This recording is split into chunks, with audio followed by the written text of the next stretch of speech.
Hey guys, what's going on? It's Alex here, back with TechFlow. So, a real quick video today, an LED one. Now, I've got this cupboard up there in my new house that I really like. However, it could be enhanced tenfold with the use of an LED strip. So, first off, let's go and take a look at the cupboard to see what we're working with. So, the big reveal, it is in here. This is my cupboard, and as you can see, it's kind of large. The main problem, not a problem, but the main thing is that it's in the hallway. So wherever you are in here, you see this room. Now, I'm not sure if I'm going to put clothes on here or just items and things that look nice, but it needs to be lit up. There's no lights in here. And with a normal LED strip, what we're going to do today would be hard. We're going to get round it with the use of WLED.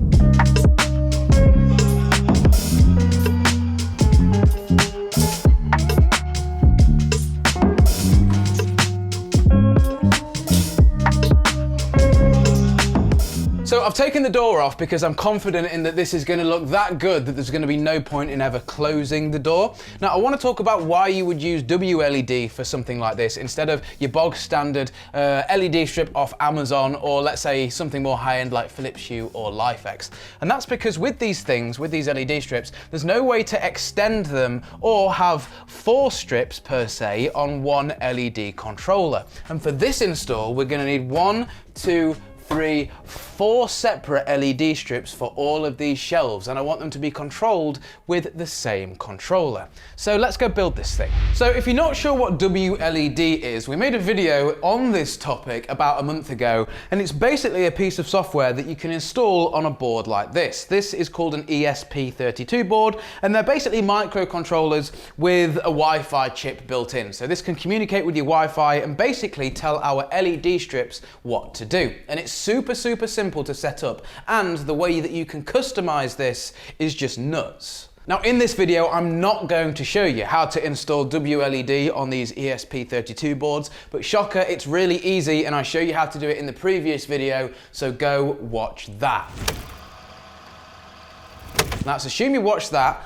Let's build this. So step number 1 is obviously installing WLED on our ESP32 board. Step number 2, which we're going to jump to now, is installing our LEDs. So we've got our strips here. These are all from BTF Lighting, and I'll put these down in the description box below. What's great with these is, as you can see, the LEDs are really tightly packed together, which makes the effects that you can run on these controllers look really cool. So for now, what we need to do is extend the wires on the end of these LED strips, and to do that I've simply just got some Cat 5e cable here.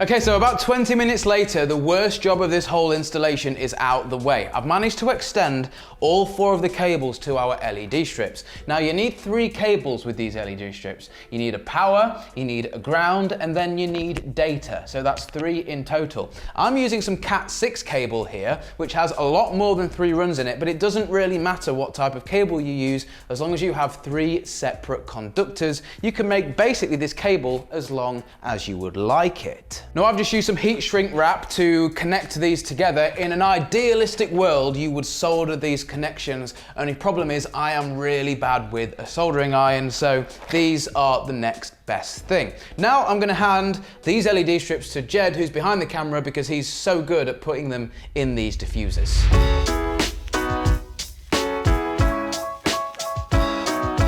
Okay, so here we are. Things are starting to come together. All of our LED strips are inside of our individual tubes here. So this is basically a diffuser strip which will soften the light. So you're just gonna have to see for yourself. Let's take this stuff upstairs. I've got some double-sided tape, and I'm hoping these are gonna be the right length and they will just fit perfectly in the cupboard on each shelf. So like I mentioned, the beauty of doing this WLED stuff is that you can basically have this custom. So I've not cut any of the wires to length yet, because basically we'll install the strips and then run the wires where they need to go, get the cable management all sorted, and then we can literally cut these wires to whatever length we would like. Okay, so first test fit. Let's see if this works. Here is our first strip here, and what I'm going to do is just basically put it under here facing down. Okay, so one in. I know you can't see it now because it's not lit up, but basically it's on this piece of wood here, firing back. So now basically we've just got 4 more to do. So let's get these stuck on.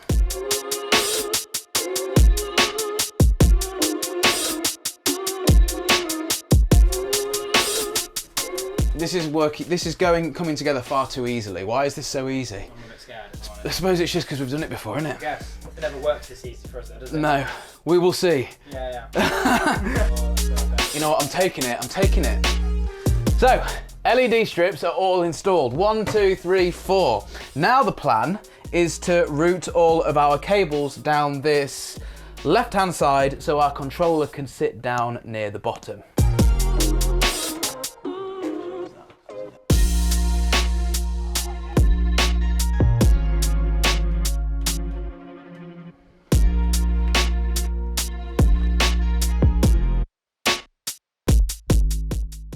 Okay, 1, 2, 3, 4 cables all cut. And now we have our 4 cables from our 4 LED strips, and you can't even see any of the wires. So far, this has gone really, really well. Touch wood, the rest of this install works.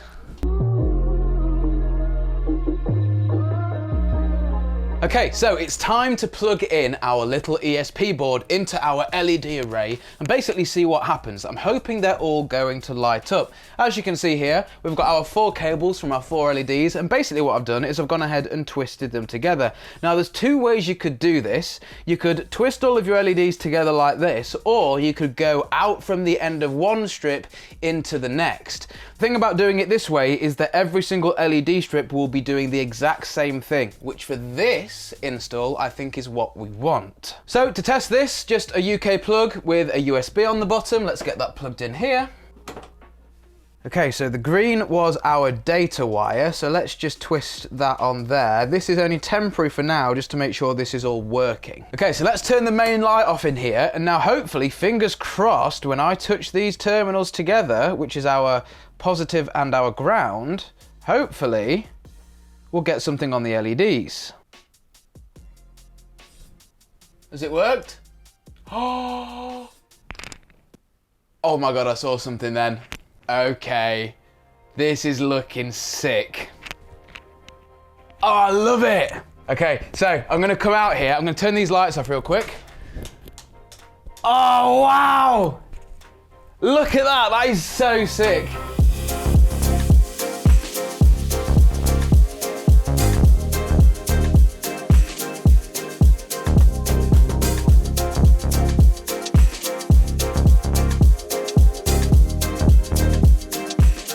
So it's safe to say we've taken my cupboard from a solid 3 out of 10, and I'm being generous there, to a full-on 10 out of 10. This is absolutely awesome. Now, as much as I do love the effects that you can do with WLED, I just like this sort of gradient that we've got here, which is going from green to blue to purple. Just think it looks really nice in contrast with the wooden effect that we have going on in here.